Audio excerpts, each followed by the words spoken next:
শীষগ্রাম হবে না শিউড়ি হবে। জায়গাটার নাম যেহেতু অনেক পুরানো দিনের ঘটনা, মালিক বলেছিলেন যে একদিন হুজুর মাওলা পাক তিনি সফরের মধ্যে আছেন, সফরের মধ্যে রয়েছেন এমন সময় জুমার দিন তা জিজ্ঞাসা করলেন গ্রামে কি মসজিদ আছে? সবাই বললো জি হুজুর মসজিদ আছে। বলে চলো জুমা পড়তে যাব। হুজুর গিয়েছেন জুমা পড়তে, গিয়ে দেখছেন সময় হয়ে গিয়েছে, ইমাম সাহেব আসছে না। ইমাম সাহেব এসে পৌঁছায়নি, অনেকক্ষণ দেরি হলো, ফের দেরি হলো, ফের জিজ্ঞাসা করছেন ইমাম সাহেব কই, সময় হয়ে গিয়েছে।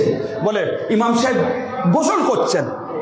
বলে ঠিক আছে হয়তো গোসল করে আসবেন। ফের কিছুক্ষণ পরে ইমাম সাহেব হয়তো কাপড় পরছেন, ও আচ্ছা ঠিক হয়তো আসবেন। এইরকম করে যখন করতে করতে টাইম ওভার হয়ে গেল, হুজুর মাওলা পাক ওখান থেকে বের হলেন। খুব মূল্যবান ঘটনা। হুজুর মাওলা পাক মসজিদ থেকে বের হলেন, বের হয়ে মাওলা পাকের সাথে যারা সঙ্গী ছিলেন মুরিদ, আমার মাওলা পাকের যারা গোলাম ছিলেন, সাথে সাথে গেলেন যে ঘরে হুজরা শরীফ উনি তশরিফ রেখেছিলেন, সেই হুজরা শরীফের বারান্দায় উনি সেই দিন জুমার নামাজ আদায় ও কায়েম করে তিনি সকলকে দেখিয়ে দিয়েছিলেন এবং বলেছিলেন যে খবরদার তোমাদের যদি নামাজ পড়তে হয় নামাজের টাইমের মধ্যে নামাজ পড়বে, এরকম নামাজে গাফলতি করবে না। ইমাম সাহেব গা ধুচ্ছে, হাফেজ সাহেব গা ধুচ্ছে, মৌলভী সাহেব গা ধুচ্ছে, গোসল করে তবে আসবে নামাজ পড়াবে।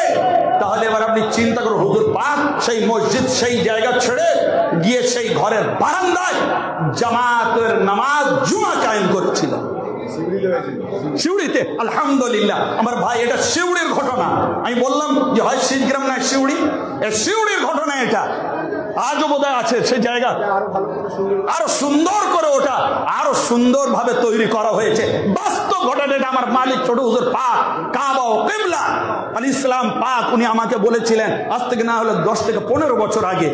আমার তো আজ চিন্তা করো হুজুর পাক এনারা নামাজের কতটা অ্যাক্টিভ এবং কতটা গুরুত্ব ছিল। কিন্তু ভাই আমাদের মধ্যে নামাজের গুরুত্ব আনতে হবে, কোরআন তেলাওয়াত আনতে হবে। আমার হুজুর পাকদের প্রত্যেকটা জিনিস টপ টু বটম আমাদের মেনে চলতে হবে, তবেই আমরা হব পাক্কা মাননেওয়ালা গোলাম। হুজুর মাওলা পাকের যে ঘটনা, এইবারে আমি আপনাদের সামনে শেষের দিকে গিয়ে বলবো হুজুর মাওলা পাক তিনি হুজুর মাওলা পাক বহু খলিফা ছিলেন, বহু খলিফা। আমার এই কিতাবে সব নাম লেখা আছে, সেই খলিফা উনি খেলাফত দান করেছিলেন। তো সেই খলিফাদের